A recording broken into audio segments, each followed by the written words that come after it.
सभी गुरु भाई और सभी गुरु बहना और इतने लोग तमाम लोग इस कथा का श्रवण कर रहे हैं, चर्चा का श्रवण कर रहे हैं, उन सभी को गुरु की तरफ से सादर प्रणाम।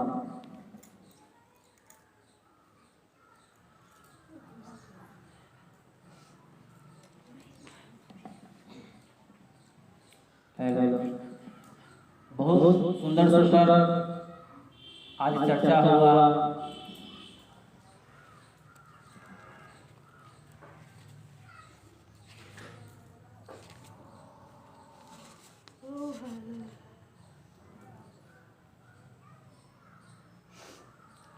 रायमती गुरु बहना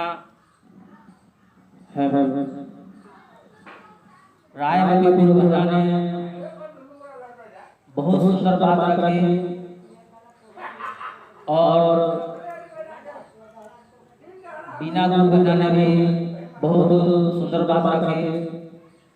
सबसे सुंदर बात रायमती गुरु बहना की रहा, जो जिन्होंने चर्चा जो भी चर्चा होता है या जहाँ भी शिव चर्चा होता है या जहाँ भी आध्यात्मिक बातें होती है, जहाँ सत्संग की बातें होती है, जहाँ ज्ञान की बातें होती है, अगर उसमें ज्ञान की बात कुछ उभर के ना आया तो चर्चा व्यर्थ हो जाता है।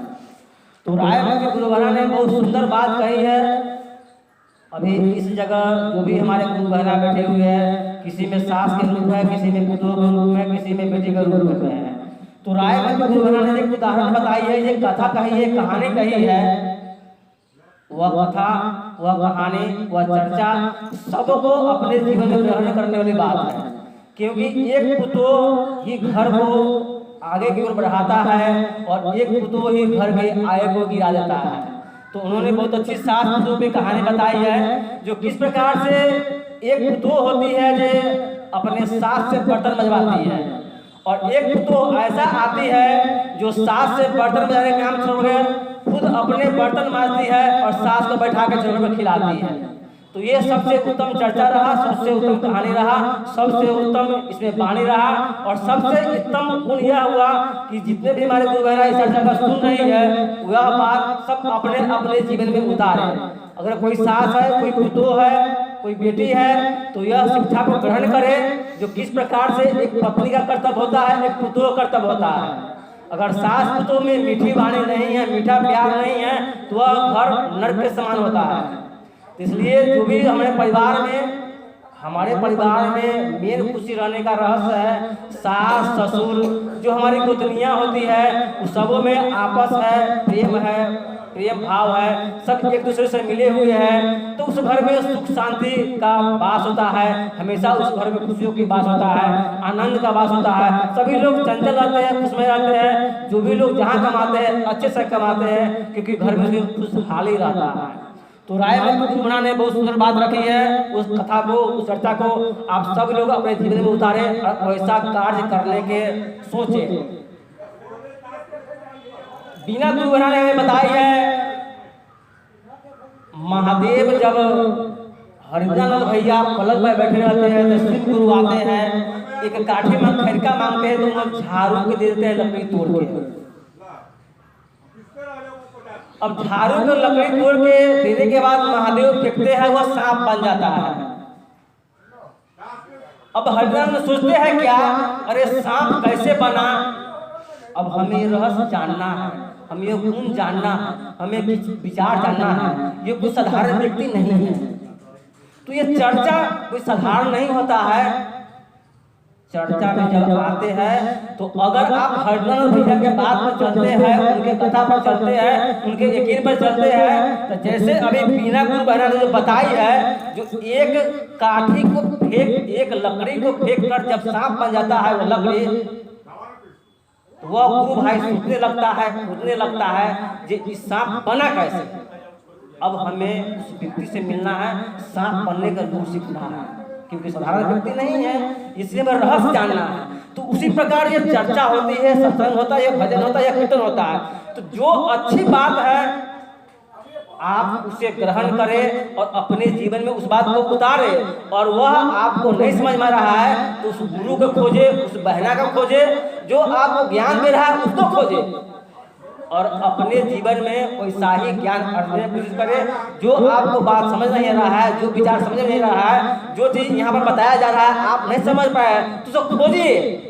तब आप उन जैसा आप में गुण होगा, आप में जैसा विचार होगा, आप उनके सही भक्त होंगे। और सीधे आए और सीधे चल जाए, अपना कथा रखे, अपना वाणी रखे, ऐसे करा बहाना वैसे करा बहाना अपने करे, उसका गलत प्रयोग करती है। तो वहाँ पर थोड़ा सा आपको दिक्कत होगा, क्योंकि यहाँ पर जो भी हम बात रखते हैं, हजारों लोग, लाखों लोग, 100 लोग, 10 गुरु बना, 20 गुरु बना आपकी बात सुनती है, जो फल्ला गुरु बना मंत्र ऐसे ऐसे बोल रही है। अगर वह बना यहाँ के बात बोलती है और यहाँ बात ख्याल नहीं रखती है तो समझ लिए अपने जीवन में वो अपने कलंक रच रही है। क्योंकि यहाँ बोलने को तो बोल लेती है, लेकिन घर पर अगर इस बात को अनुकरण नहीं करती है तो इसी में से गुरु बहना कहेगी जब मंच पर तो लंबा लंबा भाषण कर सकते, लंबा लंबा बात कर सकते, लेकिन यहाँ तो इसलिए अपने बोल के अपने हथियार से मत कटिए। इसलिए यहाँ पर मंच पर जो भी बात रखते हैं उस बात को आपको पालन करना होगा, जिस जैसे बताते हैं उस अंतर को चलना होगा, उस ढाल में ढलना होगा। सास का प्यार मोहब्बत प्यार होता है, जो गोतनी का प्यार होता है, जो ससुर का प्यार होता है, जो सास का कर्तव्य क्या है, बेटी का कर्तव्य क्या है, पुतों का कर्तव्य क्या है, वह सब आपको करना होगा। अन्यथा आप जो यहाँ मंच पर बोलते हैं वही आपके लिए एक त्रिशूल बनेगा, मतलब आपके शरीर में एक आग धड़काएगा। अगर यहाँ बोलती है उस बात पे अनुपालन नहीं करते हैं, उस कार्य को आप नहीं करते हैं, उसका पालन नहीं करते हैं, तो इसी में से कोई गुरु बहना जो सुनी हुई है आपको उलाहना देगी, तो उसमें तो आपको तीर लिखा लगेगा, कहेगा कैसे कोई ऐसे कह रही है, आपके घर में झगड़ा फंसेगा, आपके पुरुष में झगड़ा फंसेगा और आप वहाँ पर नर्वस हो जाते हैं। इसलिए मंच पर जो भी बात रखे वह बात अपने जीवन में उतारने की कोशिश करें। अब एक छोटी सी बात, इससे भी जो एक बात रख रहे हैं, सभी गुरु बहना और गुरु भाई इस जगह जो भी लोग इस कथा को श्रवण को सुन रहे हैं, इस वातावरण को सुन रहे हैं, इस चर्चा को सुन रहे हैं, सभी गुरु बहना अपने भीतर एक तुलसी जैसा गुण लाए। जिस प्रकार से तुलसी के अनेक गुण होते हैं, तुलसी का रूप श्यामला रूप है। अभी के लोग अभी के मनुष्य, अभी के नर नारी अपने रूप पर घमंड करते हैं, कहते हैं हम गोरा है, हम ऐसे है वैसे है, अपने रूप पे दौलत में लोग घमंड करता है। लेकिन नहीं, तुलसी के एक पौधे को देखिए, न उसमें कोई रूप है, न कोई रंग है, न खूबसूरत है, एक श्यामला है, एक काला है, एक पौधा है। तो तुलसी में काले पौधे होते हुए भी इतने सारे गुण हैं, जो हम उसको पत्ते को सेवन करते हैं, दवा के रूप में कोई जब प्रयोजन होता है उसमें हम तुलसी के पत्ते का उपयोग करते हैं। उसके डंठल होते हैं, उसके जो दाने फलते हैं, उसके बीज से भी हमारे शरीर में अनेक प्रकार का फायदा होता है, अनेक प्रकार के हमारे शरीर के व्याधियाँ उस पौधे के फल से मुक्त होता है। उसके जड़ी से, उसके डंठल से संत लोग उसको डंठल को काट के गले में पहनते हैं, जिसको कहते हैं तुलसी माला। तो उस प्रकार से सभी गुरु बहनाओं के भीतर एक तुलसी जैसा विचार होना चाहिए।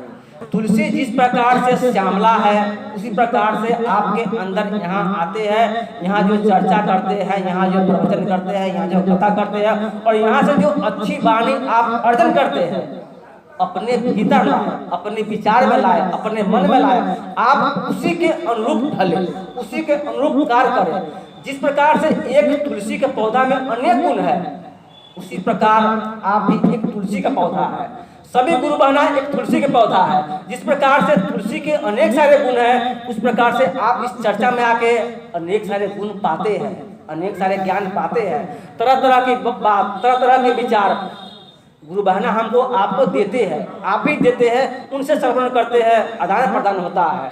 तो सुंदर जो बात होता है वह बात अपने अंदर लाए। जिस प्रकार से एक गुलाब के फूल होता है, कांटों से भरा हुआ है, लेकिन उस गुलाब का फूल अलग महत्व है, अलग विचार है, सबके हृदय भाता है। तो इस प्रकार से आप अपने अंदर एक ऐसा विचार लाए आपका चाल चलन, आपका रहन सहन, आपका खान पीन, आपका उठना बैठा इस प्रकार से होना चाहिए ताकि एक दूसरे बहना, आस पड़ोस की बहना समझ सके कि यह बहना शिव चर्चा में जाने से इसके पास इतना गुण है।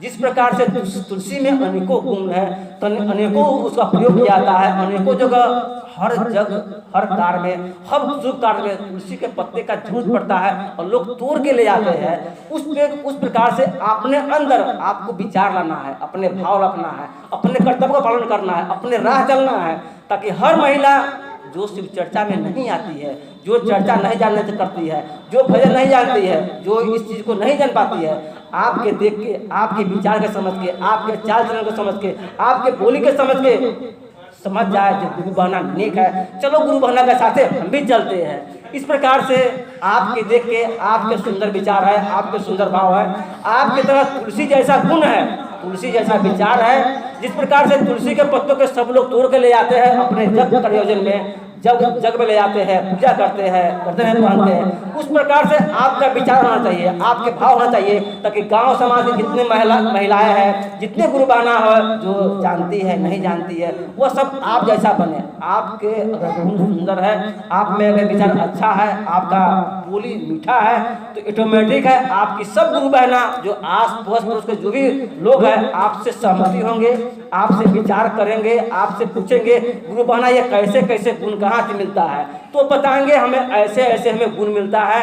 आपके द्वारा वह भी गुरु बहना आकर इस चीज को ग्रहण करेगी और आपके माध्यम से वह बहना भी एक शिव गुरु के भक्त बन सकती है, शिव शिष्या बन सकती है, शिव गुरु बहना बन सकती है। लेकिन आपके अंदर पहले वो चीज अर्जन करना होगा।